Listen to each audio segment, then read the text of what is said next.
Welcome to the video. Today we are going to discuss an intriguing topic in the field of cosmology as well as particle physics. This topic is common to both the fields, and the topic is what happened just after the Big Bang. Means only within the first 10 microseconds, yes, 10 to the power minus 5 seconds. So what happened in the first 10 to the power minus 5 seconds? So this time period, 10 to the power minus 5 seconds, means from 0 to 10 to the power minus 5 seconds, this time period is divided into two parts. First is 0 to 10 to the power minus 12 seconds. 0 to 10 to the power minus 12 seconds. What happened at that time period? Just following the Big Bang, okay? The moment of the Big Bang is denoted by here 0. Right? So what happened in the first 10 to the power minus 12 seconds? That is known as electroweak epoch. Okay. And the next one is known as the Quark-Gluon Plasma epoch. Quark-Gluon Plasma epoch, which existed from 10 to the power minus 12 seconds to 10 to the power minus 5 seconds.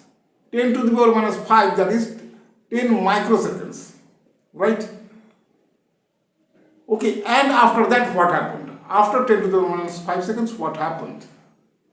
So this is the topic of discussion in this video. So just in the moments, just following the Big Bang, that is the period 0 to 10 to the power minus 12 seconds, that time the universe was unimaginably hot and dense.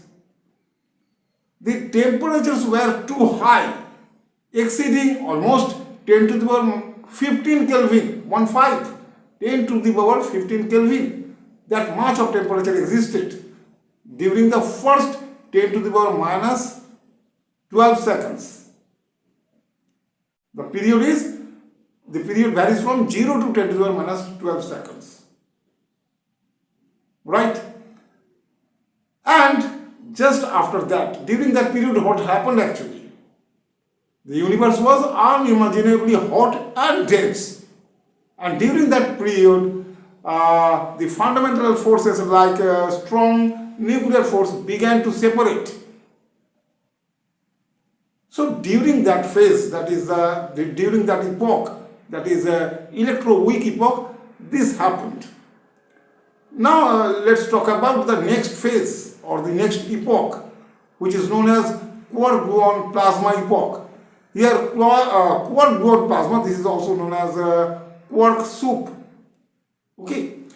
So, this epoch existed from 10 to the power minus 12 seconds up to 10 to the power minus 5 seconds. Okay. So, in this period, what happened actually? In this period, the state Quark-Gluon Plasma existed.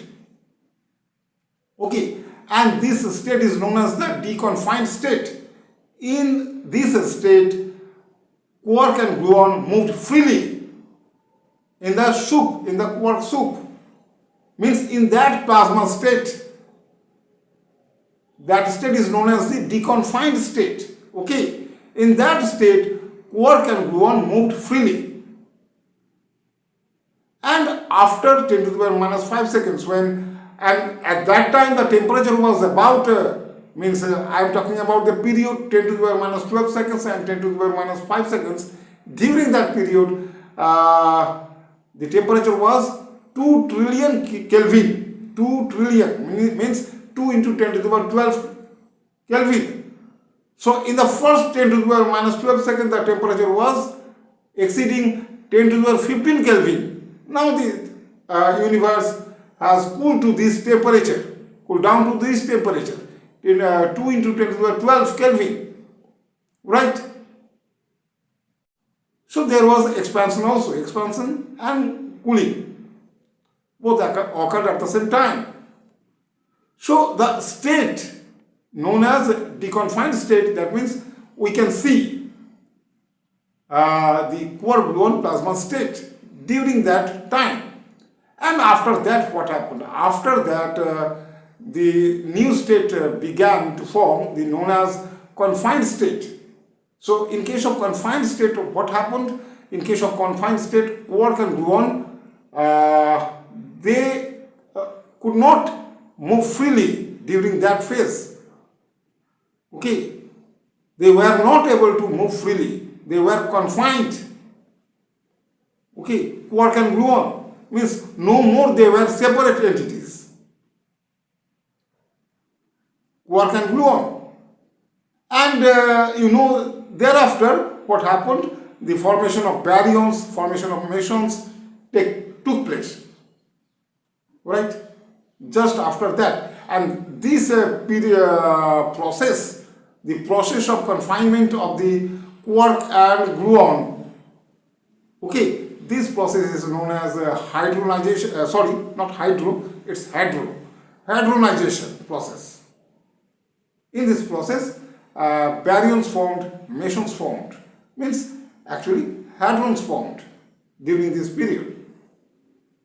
And the matter we know today, means we observe today in the universe, all are these particles, means confined state of quark and gluon. This is the confined state. Neutrons, protons, everything. These are confined state of quark and gluon. This is not the plasma state. But fortunately, scientists have been able to recreate that phase. Whatever happened during the Big Bang or during the first 10 microseconds, scientists have been able to recreate the same thing, and they have done similar experiment at Large Hadron Collider. Okay, at Large Hadron Collider, they have already done such experiments. But here, the Quark-Gluon Plasma, yes, creation of Quark-Gluon Plasma is possible at Large Hadron Collider, but their lifespan is very small, very short. It is almost 10 to the power minus 23 seconds. Yes, only 10 to the power minus 23 seconds.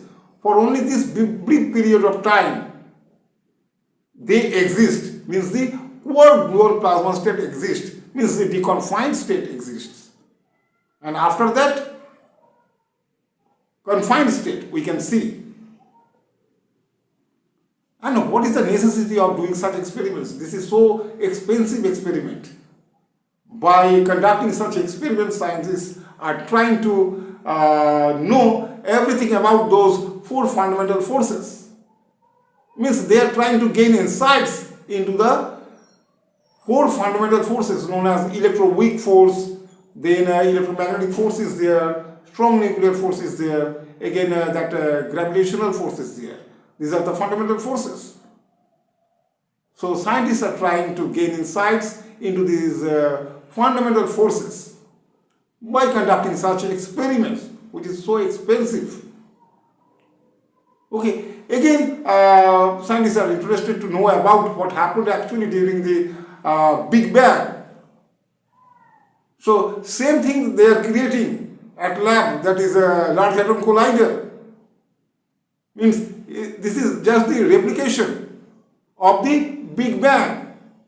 They are trying to mimic that early moments, the creation of the universe. Okay. Anyway, so this is the aim. Right? So what happened in the first 10 microseconds, that was discussed in this video. Okay. First, there was no deconfined state. Okay. Quark-Gluon Plasma were not existing from the beginning. Because that time, at the beginning, that time, all the fundamental forces were not separate. They were a single entity.